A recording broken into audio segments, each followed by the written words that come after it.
El Templo de Osler les da nuevamente la bienvenida, hoy con un tema muy especial, con un invitado que ya hemos tenido por acá. Vamos a estar con el doctor Claudio Jiménez hablando del enfoque inicial de la cefalea. Vamos a transcurrir un poco sobre los conceptos y hacer una diferenciación importante entre las cefaleas primarias y las cefaleas secundarias. Profe Isa, muy buenas noches. ¿Cómo está? Buenas noches, Raudy. Buenas noches, Claudio. Emocionado de esta nueva actividad en el Templo de Osler, además con un tema sensacional, tan interesante como complicado. Recuerdo cuando en algún momento roté por neurología y intenté leer cefalea y me encontré con un entramado que hasta hoy siento ese trauma que tuve para poder ubicarme en esa temática, ¿no? Lo que es la cefalea, había una cantidad de clasificaciones. Entonces, qué buena ocasión para estar con un experto como lo es Claudio, para esclarecer y para que tengamos todos por lo menos un algoritmo bien expedito para saber qué hacer con estos casos que son re frecuentes. Y creo que vamos a hablar en todos los escenarios clínicos a los cuales nos enfrentamos con pacientes con cefalea, que me atrevo a decir, sin temor a equivocarme y me corregirá el experto, que es uno de los motivos de consulta más frecuentes en neurología.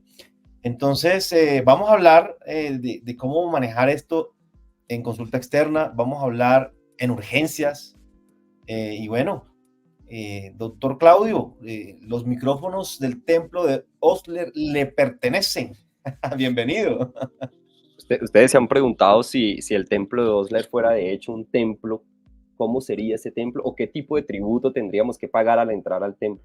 ¿O quién sería el sacerdote? ¿Cómo sería el sacerdote del templo? ¿O no hay sacerdotes en el templo de Osler? Raudy sería digamos, Raudy el gran maestre.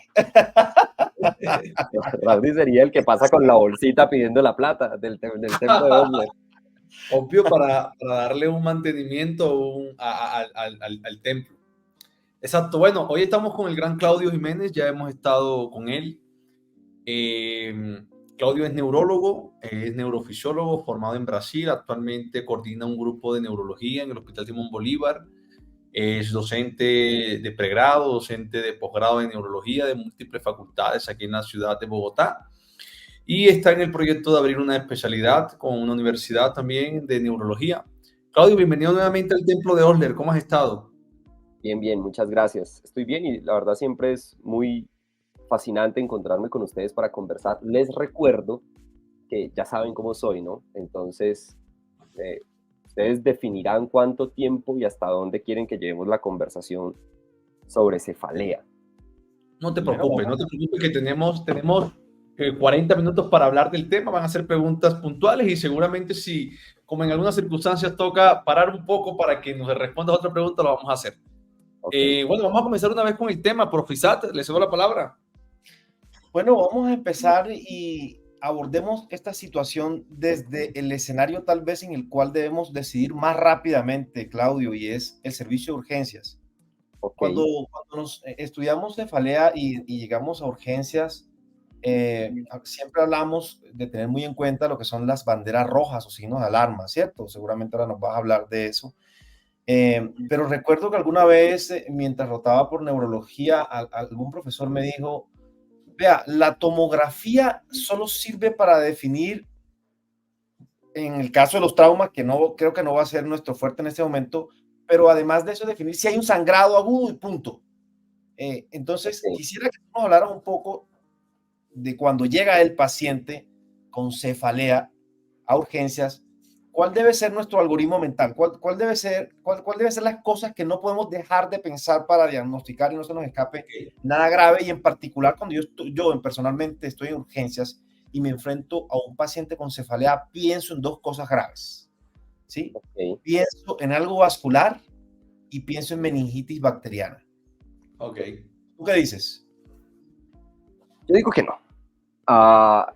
Pero sí, es decir, claro que debes pensar en algo vascular, pero ojo, que cuando un paciente llega a la unidad de emergencias y tiene como queja cefalea, es decir, dice, doctor, yo tengo dolor de cabeza,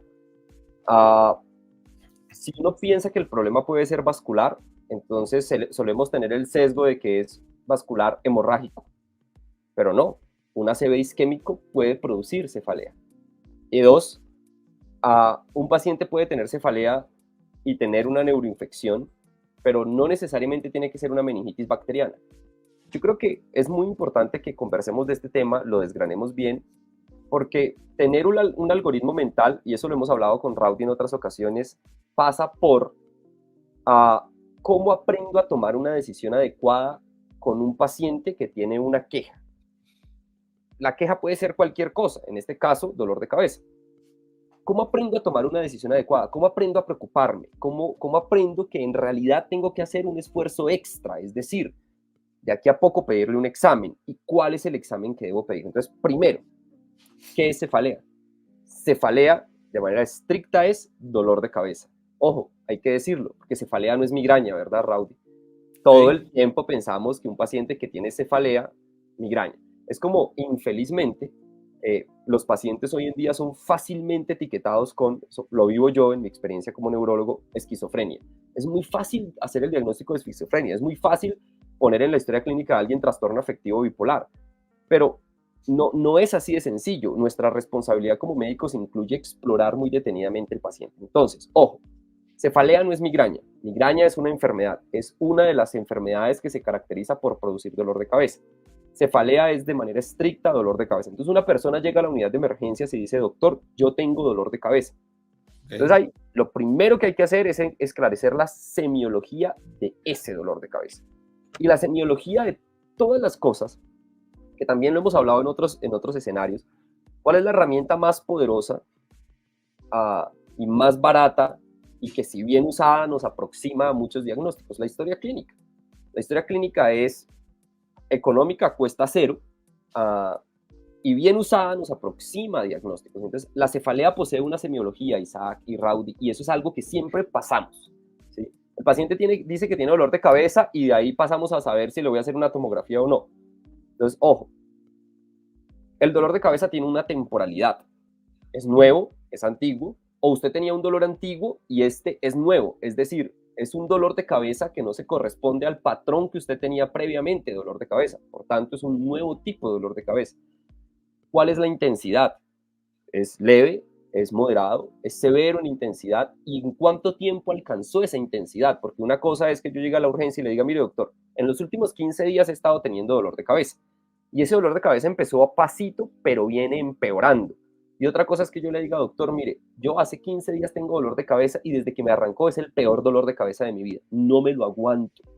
Posiblemente ni siquiera vaya a hablar de esa manera. Posiblemente ya arrastre otros síntomas además del dolor de cabeza. Les voy a poner ahora unos escenarios clínicos para entender eso. Luego, ¿qué parte de la cabeza te duele? Porque eventualmente el paciente llega y le dice, doctor, mire, a mí me duele acá. Esto es lo que a mí me duele. O me duele alrededor del ojo. O me duele toda la cabeza. O mi dolor es acá. Entonces, al dolor de cabeza hay que hacer una semiología. Eso es fácil, eso es rápido, eso es tranquilo. Lo que pasa es que, y seguramente no sé si ustedes en su templo de Osler en algún momento lo abordarán, y es cómo hemos perdido el disfrute de hacer medicina. Lo hemos perdido, ¿sabes? Lo hemos perdido, Raúl. Estamos de turno en urgencias y es una catástrofe y lo que estamos esperando es el momento de irnos. Yo, por ejemplo, todo el tiempo le digo a mis estudiantes y le digo a mis colegas, tu turno empieza a las 7 de la noche y se acaba a las 7 de la mañana. No se va a acabar antes. No se te va a acabar el turno a las 5, se va a acabar a las 7 de la mañana. Obvio que en el medio está todas las infracciones que nosotros también cometemos. Llegamos tarde, nos vamos temprano, en fin, pero el turno es de 12 horas.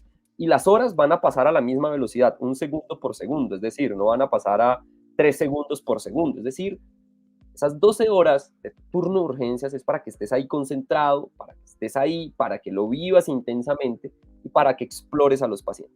Entonces miren estos dos escenarios clínicos para que veamos cómo se aborda el dolor de cabeza en urgencias. Uno, un hombre de 70 años consulta urgencias, un caso real, caso de mi hospital. Isaac, un hombre de 70 años consulta una unidad de urgencias y dice, doctor, tengo dolor de cabeza. Y he ido en los últimos 15 días a 3 lugares. En los 3 lugares me han dado analgésicos, pero mi dolor de cabeza sigue empeorando.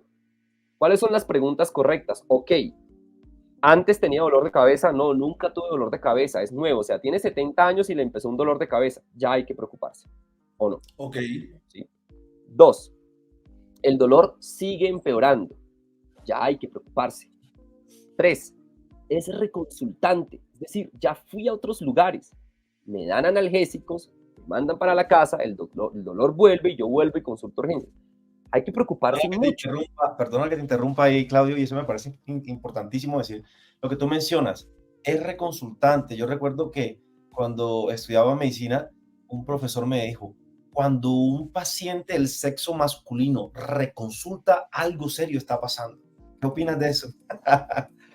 Sí, me parece sensato. Mira, yo siempre digo que el peor lugar del mundo al que uno jamás quiere ir es a un hospital. Ni siquiera Así nosotros es. los médicos. Algunos médicos queremos ir al hospital, pero es común que ni siquiera nosotros queramos ir al hospital. Y no está como que no, la gente no está, venga, es sábado, Raúl, ¿qué vamos a hacer este sábado? Vamos para Vamos un al hospital hospital. y tal. Eso no pasa. La gente consulta, lo que pasa es que también minimizamos la enfermedad mental. Incluso si fuera por un problema psiquiátrico, la gente que consulta tiene que ser escuchada y la gente que reconsulta abre el ojo. Entonces, dése cuenta, porque esto es un caso de la vida real, esto es corintellado. Entonces, este hombre, 15 días de dolor de cabeza, 70 años, dolor de nuevo inicio, va aumentando progresivamente. Tenía todos los signos de alarma, todos los signos de alarma. Lo ve uno de mis colegas en el servicio, en el hospital nosotros tenemos una vocación de una neurología muy minuciosa. Entonces hacemos cosas que muchas personas usualmente retrasan en hacer. Entonces, el señor se fue para tomografía de cráneo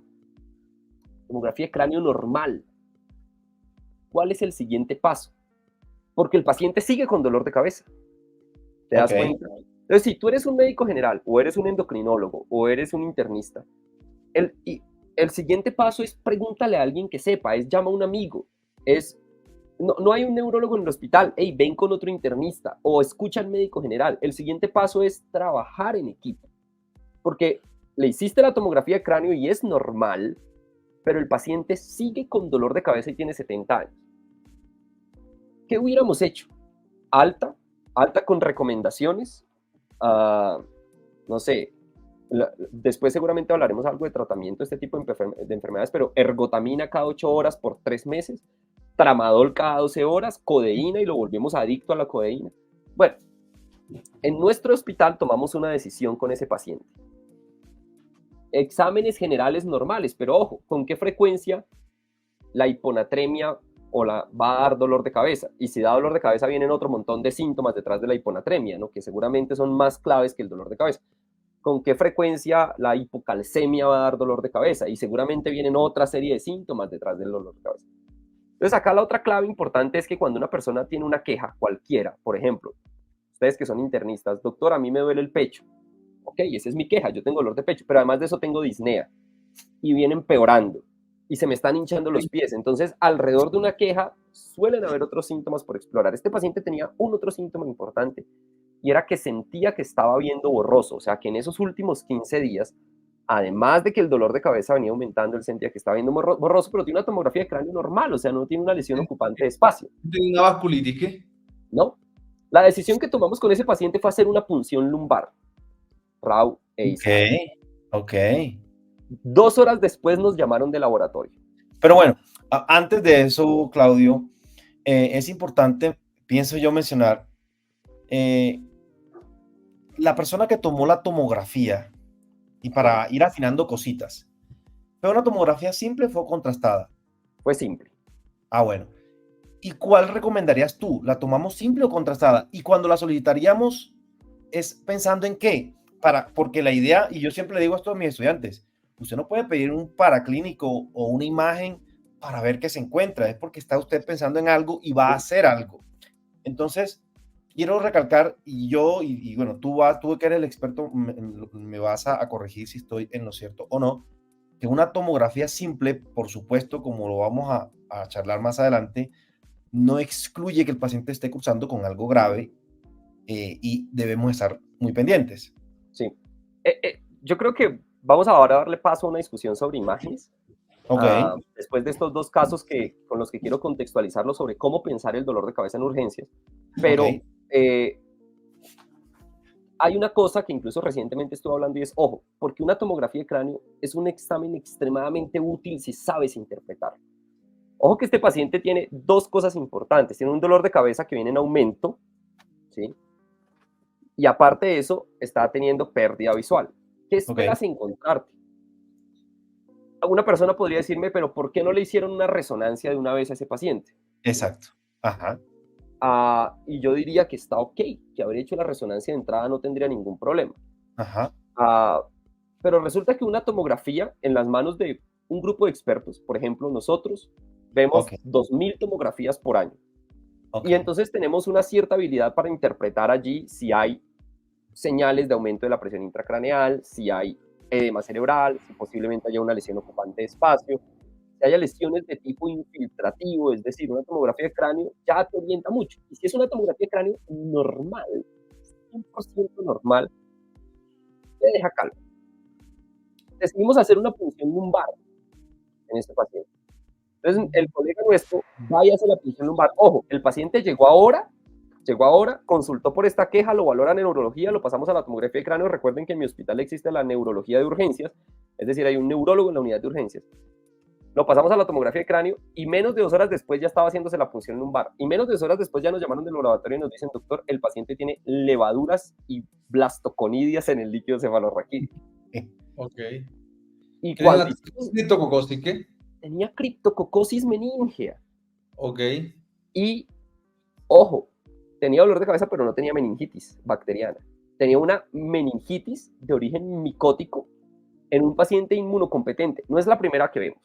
No es la primera que vemos. De hecho, yo tengo un caso reportado de una demencia rápidamente progresiva por criptococosis meningea en un paciente al que pero, ojo, su queja fue dolor de cabeza. Y este paciente ya había ido a otros lugares y no había ido a primeros niveles, ¿sí? Y una pregunta, Claudio. ¿Sí? ¿Qué orientó para hacer la punción lumbar? O sea, ¿cuál fue el elemento? Esto es toda una discusión aparte y es la única razón por la que no analizamos más líquido cefalorraquídeo, Isaac y Rowdy, es porque para analizarlo hay que hacer una punción lumbar. Si analizar el líquido cefalorraquídeo dependiera de una orinada, como un uroanálisis, todo el mundo veía el líquido cefalorraquídeo. Es cierto. Es la única razón. El líquido cefalorraquídeo es tal vez uno de los exámenes o el examen que más fácil, más rápido te puede ayudar a tomar decisiones. Retrasarlo es solo cuestión de que no lo quiero hacer porque tengo que hacer una punción lumbar, ¿sí? Ok. Un muy buen mensaje. Me encanta mucho este mensaje. Yo te digo esto. Nosotros hacemos de manera... En el hospital tenemos resonador. Pero ojo, que es un resonador que tienen que usar muchísimas personas porque en la red pública en Bogotá en este momento solo hay un resonador y dentro de poco van a haber 2 e igual va a seguir siendo insuficiente para la red pública de una ciudad de 10 millones de habitantes. Un resonador que jamás para y con el tomógrafo podemos tomar decisiones. Por ejemplo, tú quieres hacer el diagnóstico de hemorragia subaracnoidea y el diagnóstico de hemorragia subaracnoidea es una tomografía de cráneo. Si la tomografía de cráneo muestra la hemorragia, ok. Si la tomografía de cráneo no muestra la hemorragia y tú sospechas hemorragia subaracnoide, punción lumbar. Ese es el diagnóstico, punción lumbar. Pero, oigan, dale. No, dinos, Raúl. Oye, quisiera saber si me pueden dejar intervenir ya. Ok. No, yo estaba esperando que me diera un espacio. Yo creo que es brutal, Claudio, en esto que tú nos estás llevando. Tú nos hablas en particular de un caso de una cefalea secundaria, ¿no? Que hemos hablado, digamos, también en otras ocasiones que existen las cefaleas primarias. Quizás son las más habituales o las más molestas por la persistencia que tienen, pero las cefaleas secundarias muchas veces son a consecuencia de enfermedades importantes. ¿Qué es habitual encontrar en cefaleas primarias y en cefaleas secundarias? ¿Cuáles son las dos más frecuentes de cada una en este contexto, dijo Clau? ¿Por qué nos metimos con el tema de cefaleas secundarias de entrada? Pues porque Isaac preguntaba por qué vamos a hacer en urgencias. Y ojo, yo tengo una manera particular o personal de clasificar a las enfermedades. Las clasifico en 2 grupos, las que te van a matar y las que no te van a matar, ¿sí? Me encanta eso. En ese orden de ideas, en la unidad de urgencias, ojo que no estoy diciendo que una crisis de migraña no sea una vaina jodida, solo que nadie va a morir por eso, ¿sí? O la chance de que mueras por una crisis de migraña es extremadamente baja. Una crisis de cefalea primaria tipo tensión no va a matar a nadie. son dolores de cabeza que, si bien diagnosticados y bien tratados de manera ambulatoria en la consulta externa, reducen incluso la recurrencia, la consulta de estos pacientes a la urgencia. E igual las cefaleas trigeminautonómicas, que las cefaleas trigeminautonómicas, algunas de ellas pueden representar formas de dolor demasiado extremas, pero no vamos a morir. Entonces, si estamos en el contexto de urgencias, los médicos tenemos que estar hábiles de saber que el paciente que llega con una queja de dolor de cabeza, y esa es su queja principal, debe ser explorado para saber cuál es la causa de esa cefalea, teniendo en cuenta que lo más importante en la urgencia es descartar las secundarias. ¿Sí? Mira este segundo caso, Raúl, que nos va a terminar de orientar en el contexto de urgencias y qué hacer con una cefalea en urgencia. También un caso de nosotros y también de este mes. Una mujer de 32 años consulta a una unidad de urgencias y dice: tengo dolor de cabeza.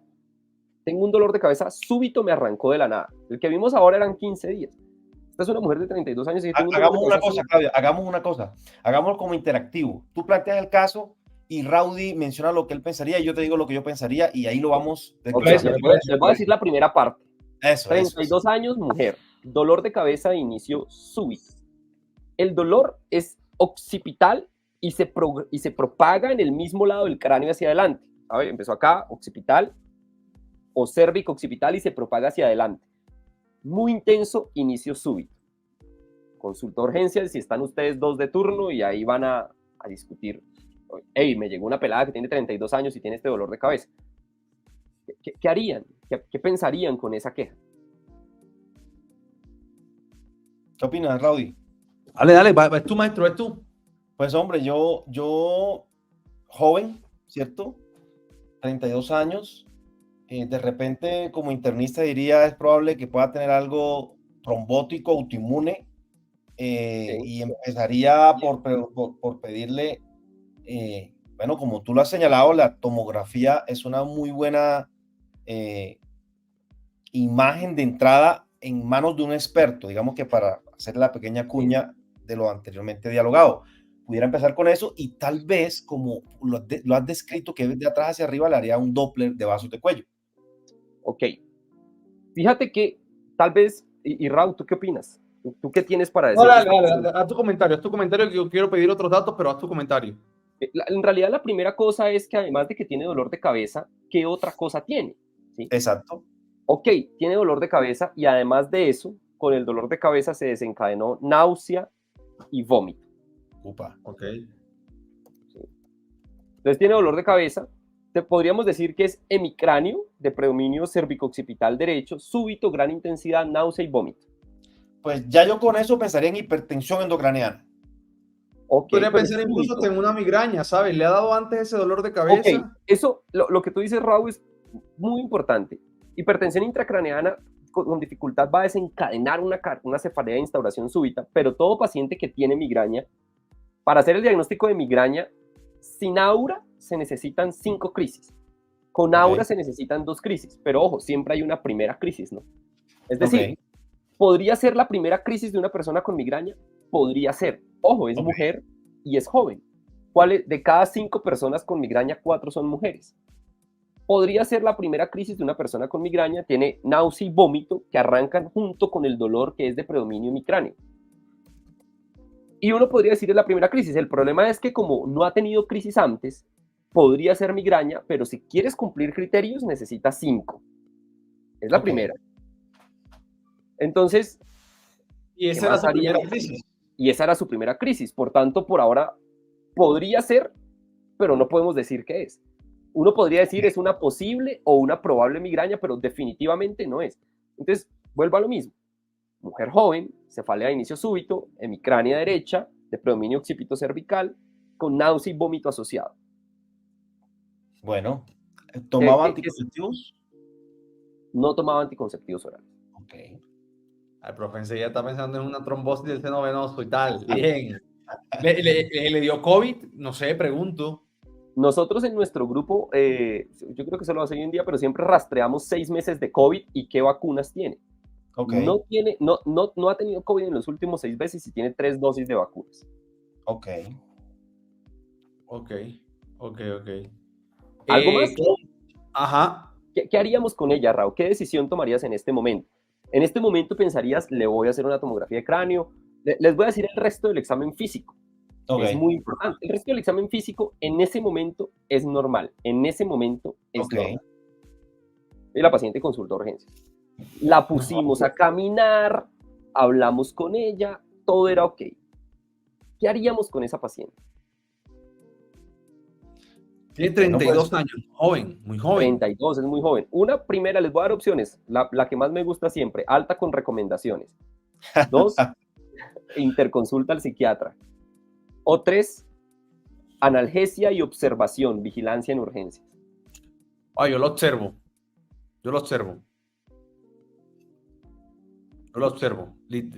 Totalmente la observo. Vigilancia, la observo y miro a ver cómo progresa ella, ¿sabes? Isaac, ¿tú qué harías? Pues mira, yo pienso que nunca está de más observar a un paciente unas cuantas horas. Sí. Y si uno tiene alguna duda, sobre todo de ese tipo que son tan importantes de si le doy salida o no a un paciente, yo creo que eso que plantea Raudy es muy razonable y muy sabio. Observar y mirar la evolución en las siguientes horas, ¿por qué no con un poco de analgesia? Sí. Pero definitivamente al menos le pediría algo de base, ¿tú me entiendes? Es decir, sí. Paraclínicos séricos de base y una imagen para ver. Para esto es importante, ¿por qué? Porque uno también tiene que evaluar el escenario en el que están los colegas. Es decir, en la subred norte, donde yo trabajo en Bogotá, son 26 instituciones. Solo hay un tomógrafo. Es decir, que tienes 25 chances contra 1 de caer en un lugar sin tomógrafo. Okay. Si tú apostaras o jugaras una ruleta rusa de a qué lugar de la subred norte voy a consultar en este momento, 25 veces vas a caer en uno sin tomógrafo y una vez en uno con tomógrafo. Entonces, ¿qué haces si no tienes un tomógrafo? Yo creo que eso que dicen ustedes es muy importante y los médicos, este es otro mensaje que debemos transmitir. Yo se lo digo mucho a mis estudiantes. Ojo que cuando usted le dice a un paciente no lo voy a atender porque es que no hay camas, ese no es su problema. Su problema no es gestionar camas, eso es un problema del gerente, del director. Ellos tienen que tener camas. Nuestro asunto es tratar pacientes. Si uno le puede decir al paciente, mira, no tengo dónde ponerte, hay una silla, creo que necesitas quedarte, tengo que observarte, no tengo dónde más ponerte, pero yo debo dejarte. Pero no decirle, te voy a dar alta porque aquí no hay camas. Eso no lo hace un médico, ¿sí? Esos pacientes deben ser observados. Recuerden que es joven, es la primera crisis. Ojo, es lateralizada, es hemicránea, ¿sí? No, ¿puede ser migraña? Sí, pero es la primera. O sea, no tengo nada como decir que sea migraña. Y tiene un déficit neurológico. Es decir, no tiene un déficit, tiene una señal de focalización neurológica que es la náusea y el vómito. La náusea y el vómito es una señal de focalización neurológica.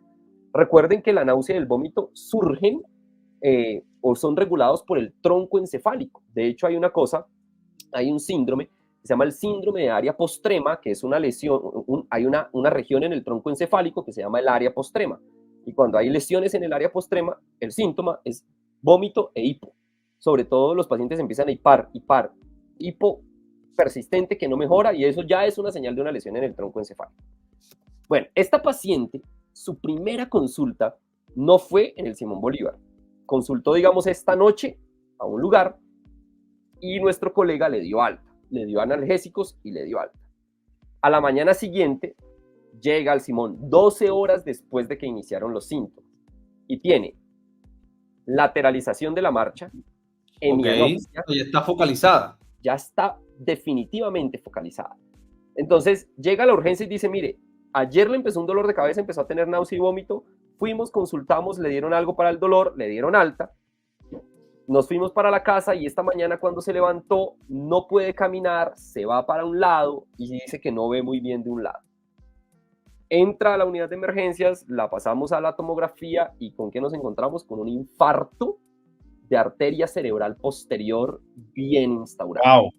Ojo, esto es muy importante y me pueden preguntar, bueno, Claudio, pero entonces todos los dolores de cabeza son un infarto. Ojo, el problema no es solo el dolor de cabeza, sino la semiología de ese dolor de cabeza. Tiempo, intensidad, lateralidad, es hemicránea, es holocraniana y otros síntomas asociados.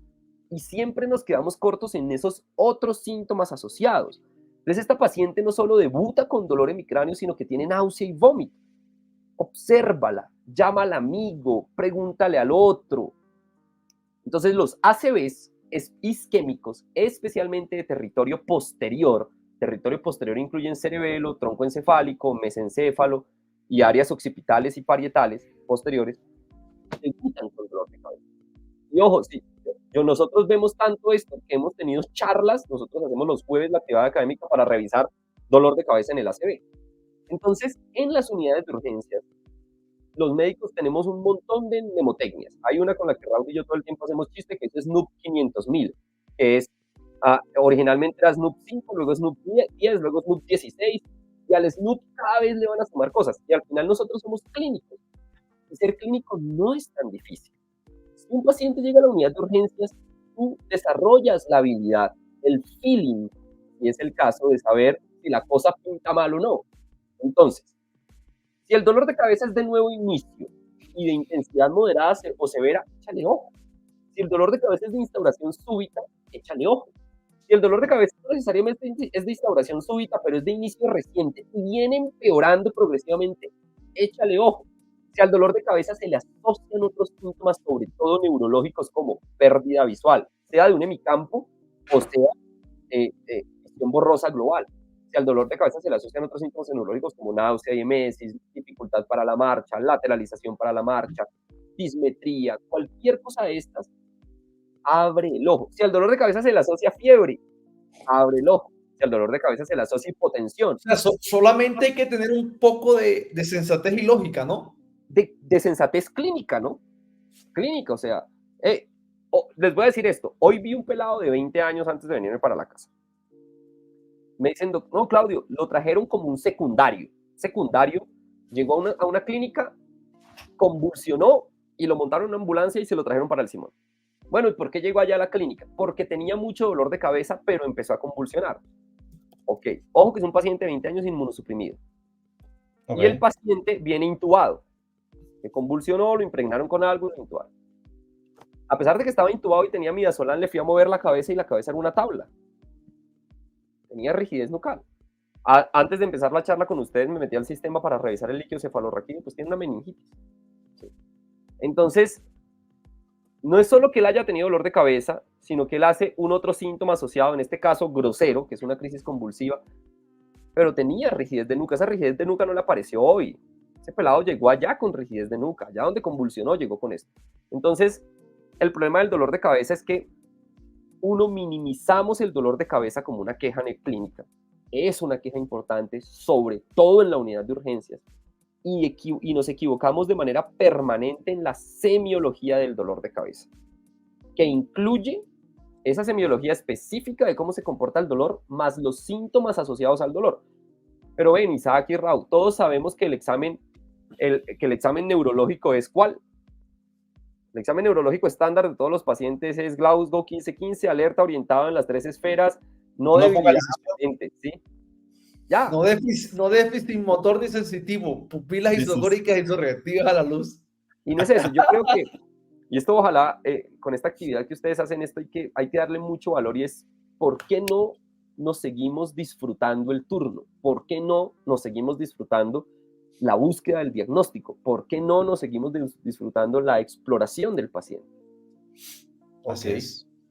Ok. Una gran invitación, de acuerdo. En los detalles habita el diablo, dice alguien por ahí. Creo que la mejor parte de lo que nosotros... ¿Detalles qué? ¿Habita quién? El diablo. ¡Wow! Potente. Ese es un término usado mucho por Alberto González. Se ausentó en nuestra actividad por causas mayores. Pero, o sea, el punto es que lo que dice Claudio, hay veces que nos mecanizamos y empezamos a hacer como que empezamos a hacer cosas que finalmente son cuestiones que hemos aprendido incluso dentro del ejercicio de la medicina, que llevan a que nosotros nos alejemos de la excelencia, realmente hay que decirlo así, en el ejercicio de la medicina, y lo empezamos a sistematizar. Debemos buscar la manera, precisamente de lo que dice Claudio, de tomarnos el tiempo de hacer las cosas con más detalle, de buscar en el interrogatorio cositas más pequeñas que pueden cambiar un poco la sospecha diagnóstica que podemos tener, y lo mismo en el examen físico. Tal vez supeditamos ese tipo de cosas en aquellos escenarios en los que existe el neurólogo. Decimos, no, ya vendrá el neurólogo y lo verá. lo cual también es un error, ¿no? Porque se pierde tiempo. Nosotros, digo, una de las cosas de las que me siento feliz es la cultura que hemos ido creando en nuestro hospital alrededor de preocúpese por el paciente. Hacemos una neurología de emergencias interesante, pero acoplada a un equipo. Y en ese acoplado al equipo es darle valor al médico general que está en urgencias, educarlo para que él sea también capaz de tomar decisiones, para que él se alerte y luego retroalimentarlo y retroalimentarlo con el diagnóstico, que es algo que a mí me gusta hacer, y es decirle, oye, mira, me interconsultaste este paciente, la situación era esta, este es el diagnóstico, ya lo estamos tratando. Es bien interesante. Y tristemente, no sé qué pasó con nosotros médicos en algún momento de la historia reciente posiblemente, pero creo que eso se ha desvirtuado bastante. Ok. Entonces, un mensaje clave es ese porque, ojo, Rao, la cefalea secundaria tiene un tratamiento que es tratar la causa. La cefalea secundaria, más que darle analgésicos, es tratar la causa. Si tu paciente tiene una hemorragia subaracnoide, pues tienes que tratar la hemorragia subaracnoide. Si tu paciente tiene una meningitis, tienes que tratar la meningitis. Si tu paciente tiene una meningitis de cualquier origen, bacteriano o micótico, tienes que tratar eso. Si tu paciente sufrió un trauma, que a veces es como, esto sí a veces me da risa, dice el paciente que me dice, doctor, es que yo me golpeé y me duele. Me preocuparía si me dijeras que te golpeaste y no te duele, pero es natural que uno se golpee y le duela, y sobre todo si se pegó duro. Es tratar la causa, ¿sí? En las cefaleas secundarias hay que tener en cuenta que las cefaleas secundarias tienen las siguientes causas. Una, vascular, intracraneal o extracraneal, porque las disecciones de carótidas y de vertebrales producen dolor de cabeza. El ACV, las disecciones intracraneales, que son raras, pero las vemos, producen dolor de cabeza. Las trombosis de seno venoso producen dolor de cabeza. O sea, hay causas vasculares. Dos, hay causas no vasculares intracraneales. Por ejemplo, un tumor. Solo que cuando uno piensa en el tumor, el dolor de cabeza en el tumor es el último síntoma. Porque recuerden que para que el tumor produzca dolor de cabeza, ¿qué tuvo que haber hecho? Crecer a tal punto que aumentó la presión intracraneal. Usualmente antes de eso, el paciente viene con otros síntomas que son más sutiles, mudanzas del comportamiento, eventualmente un episodio convulsivo y cosas de este tipo. Incluso depresión y cosas así. Causas secundarias de dolor de cabeza, trauma. Entonces, un trauma de cráneo clásicamente es una causa de dolor de cabeza. Infecciones, que no necesariamente es la meningitis, la otitis dan dolor de cabeza, la sinusitis dan dolor de cabeza. Y hay causas de dolor de cabeza secundarios que les caen a los endocrinólogos, que son los dolores de cabeza asociados a disturbios de la homeostasis. Y en los disturbios de la homeostasis que pueden producir dolor de cabeza como fenómeno secundario, es decir, es una cefalea secundaria, hay un tema que es el tema más vendido de la historia reciente de la medicina. Cada vez que Raudy hace un live para hablar de hipotiroidismo, todo el mundo quiere escuchar del asunto. Entonces, ojo, el hipotiroidismo da dolor de cabeza, ¿sí? Y existe la cefalea secundaria por hipotiroidismo, existe la cefalea secundaria por hipertensión arterial. Entonces, digamos que hay diferentes disturbios de la homeostasis que pueden producir dolor de cabeza. Pero el dolor de cabeza secundario más común es el dolor de cabeza secundario asociado al uso excesivo de analgésicos. Entonces, eso nos bota directamente a los dolores de cabeza primarios, porque las personas que sufren de dolores de cabeza primarios suelen ser personas que llevan meses tomando acetaminofén, meses tomando naproxeno, meses tomando cafeína con ergotamina, meses tomando cualquier cantidad, tramadol, codeína, hidromorfona, que tristemente todos esos opiáceos hoy en día los consiguen yo no sé dónde tan fácilmente. Y hay unos criterios, y son relativamente sencillos, pero básicamente cualquier persona que use al menos 10 días al mes, por al menos 3 meses, cualquier analgésico va a desarrollar un dolor de cabeza por el analgésico. Y ¿10 días seguidos o 10 días? 10 días al mes. Ok. 10 días al mes. O sea, no tienen que ser seguidos. No tienen que ser seguidos. Entonces, ¿quiénes? Y eso es importante porque ustedes se van a encontrar en su consulta los pacientes que le dicen, doctor, yo todos los días tomo acetaminofén, como el paciente que todos los días tomó omeprazol hace 39 años y tiene 30. ¿Sí? El man no había nacido y ya tomaba omeprazol. ¿Sí? Y entonces ahí viene el dolor de cabeza primario. ¿Cuáles son los dolores de cabeza primarios? Los dolores de cabeza primarios son los que no matan a nadie. pero infelizmente producen mucha discapacidad, producen muchos años de vida perdidos ajustados a discapacidad. ¿Eso qué significa? Yo en estos días hacíamos la cuenta con Raúl someramente. Imagínense una persona que tiene migraña, que tiene una crisis de migraña por semana. Ese día no trabaja o trabaja mal. El año tiene 52 semanas, es decir, que cada año pierde 52 días de trabajo, un mes y medio. A la vuelta de 5 años, perdió eso por 3, o sea, a la vuelta de 5 años perdió casi 9 o 10 meses de su vida, no es del trabajo, es de su vida.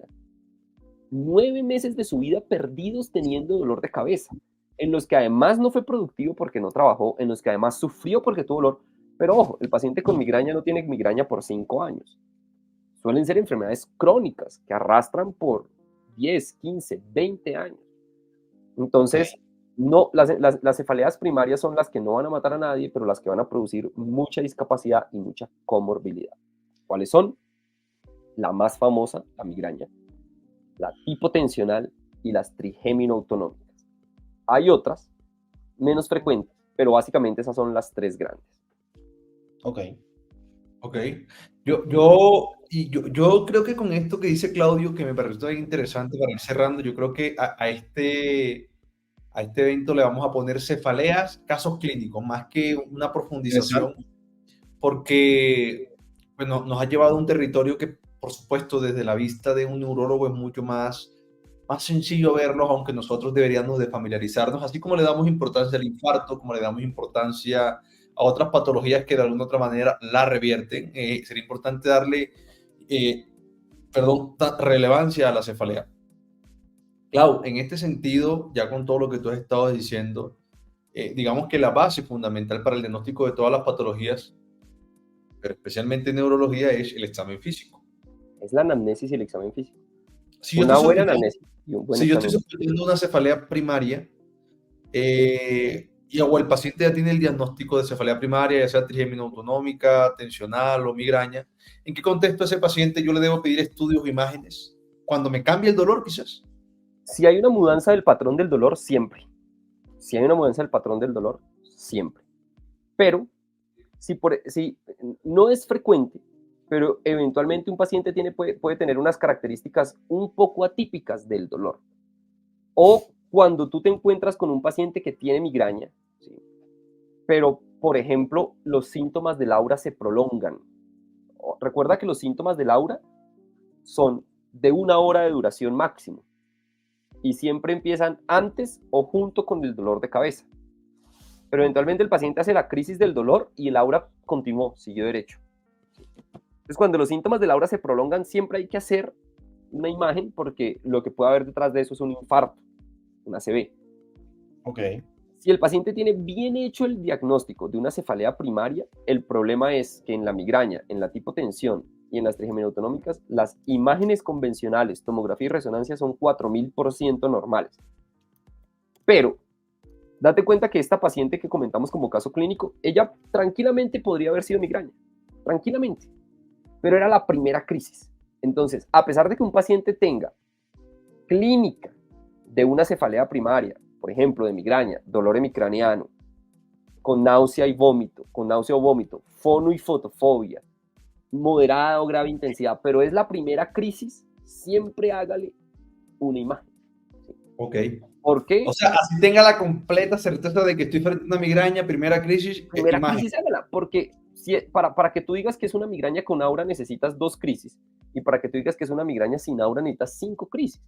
Y uno podría decir, pero es que es migraña y punto final. Y ojo, el examen físico neurológico, el resto del examen es normal, ¿sí?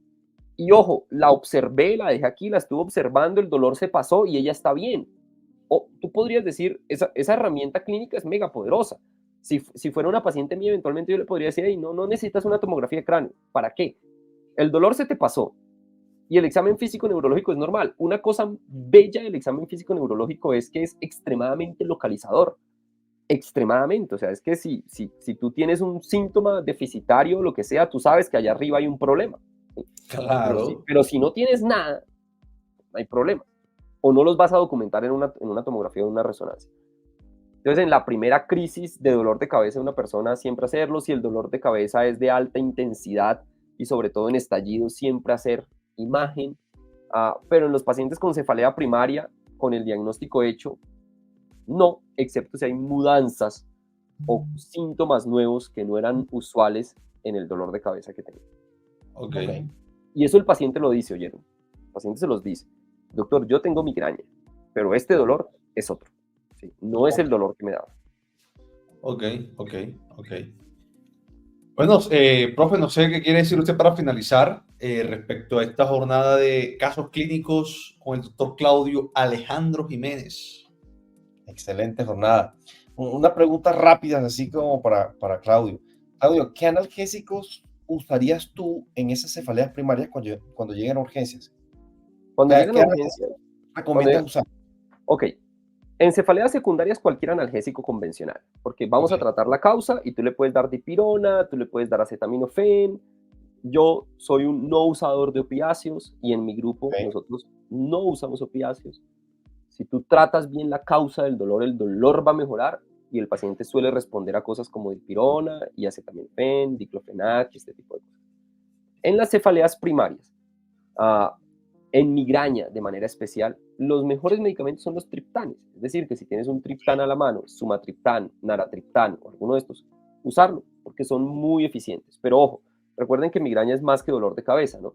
Entonces, además, tratarle los otros síntomas, que es una recomendación pendeja, pero que no hacemos. Si el paciente tiene migraña... Pregunta de ignorancia, ¿esos triptanes están parenterales?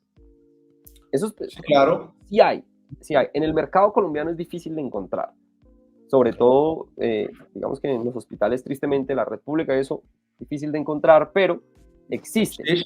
Sí hay. Ojo, ¿no? y ojo que ahora, además, están emergiendo ya unos medicamentos todavía más específicos, que son los anticuerpos monoclonales contra GCRP. GCRP es un péptido, es un neuropéptido que produce el nervio trigémino, que está directamente asociado con el dolor en los pacientes con migraña, que es el péptido relacionado con el gen de la calcitonina.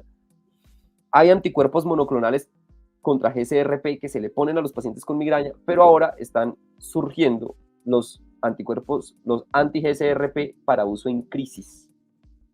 Es decir, el paciente llega en crisis, tome su medicamento. Pero si Eso no han llegado los difícilmente... triptanes aquí que tienen 50 años, eso no va a llegar por ahora. Exactamente. Entonces, ¿qué es lo que hay que hacer? A lo que iba es, recuerden que hay otros síntomas, y yo lo he hablado en otros escenarios, y hay algunos síntomas que son tan simples de tratar como su paciente tiene fonifotofobia y su paciente se siente discapacitado por el dolor, búsquele un lugar oscuro donde encerrarlo. Eso es parte del tratamiento. Parte del tratamiento es métalo en el consultorio, enciérrelo, no duerma usted esa noche en el consultorio y deje que el paciente esté ahí. 2, recuerden que usualmente, lo hemos hablado, seguramente Raúl, habrá otro momento para que hablemos explícitamente de las cefaleas primarias, pero estos pacientes cuando llega el dolor, hace rato vienen en crisis y ya vienen comiendo mal y ya se vienen deshidratando y ya vienen con náusea, entonces hidrátelo, no es una fantasía, hidratarlos los ayuda. 2, dele medicamentos para otros síntomas, dele metoclopramida, ¿sí? Que también le va a ayudar a que la crisis pase más rápido, y dele analgésicos. Los analgésicos, especialmente los AINES con sodio, naproxeno sódico y diclofenaco sódico, tienen mejor penetrancia a la barrera hematoencefálica, por tanto, sirven mejor para el dolor en este tipo de pacientes si no tiene un triptán a la mano. Si tienes triptanes... ¿Lo repites, por favor? Diclofenaco sódico y naproxeno sódico. El diclofenaco incluso se puede poner endovenoso junto con metoclopramida que se le den oral, hidrátelo bien, enciérralo en un cuarto y el paciente se va a mejorar más rápido. Dexametasona, siempre hemos dicho que es un medicamento que no tiene mayor evidencia de que sirva para el dolor, pero al parecer sirve para disminuir el periodo total de duración de la crisis de migraña, o sea, no está mal dárselo, déselo a su paciente. Y ojo, si lo que le va a dar es un AINE, dele una buena dosis de AINE, ¿sí? Porque, ojo que estamos en una crisis, usted no le va a mandar ibuprofeno 800 miligramos cada 12 horas por un mes, ¿sí? En la crisis... ¿Cómo lo formularías? No, yo normalmente a mis pacientes con migraña no los formulo horario, sino dosis única y los revaloro, ¿sí? Entonces, 800 miligramos de ibuprofeno. Técnicamente no lo uso porque me gusta mucho usar el diclofenaco sódico endovenoso. metoclopramida oral porque ya tiene náusea, y todo el que se ha puesto metoclopramida endovenosa sabe que es un chute así bien pesado. Hidratación y cuarto oscuro. Ese es mi manejo estándar. ¿Sí? Perfecto. Técnicamente nunca, ojo, se los digo así, nunca he tenido que usar hidromorfona, ni morfina, ni nada de eso. Cuando la crisis está muy jodida en migraña, una de las cosas que usamos son algunos antipsicóticos, especialmente la clorpromacina. La clorpromacina endovenosa tiene muy buenos efectos. Hay menos evidencia, pero también hay gente que usa haloperidol. Sin embargo, siempre que haya disponibilidad de clorpromacina endovenosa, cuando no resolvió con los otros medicamentos, úselo. Recuerde que en la migraña, en realidad lo que está sucediendo es un disturbio neuroquímico. Los pacientes tienen, ¿por qué les da vómito y por qué les da náusea y por qué usted les da metoclopramida? Pues porque hay una actividad dopaminérgica exacerbada. Por eso es que sirven los antipsicóticos. Listo. Bueno, Claudio, muchísimas gracias, hermano, por habernos acompañado en esta actividad. Fue una invitación ahí al final, pero gracias siempre por estar dispuestos a colaborarnos, a informar. Creo que es un capítulo también muy ganador. El tema de cefalea es demasiado denso al punto de que existen cefaleatras, ¿no? Neurólogos especialistas en dolores de cabeza. Entonces, profe Isa, también a usted muchísimas gracias por haber estado el día de hoy. Claudio, nos vemos en una próxima, hermanito. Un abrazo. Maestro. Feliz noche. Chao, chao.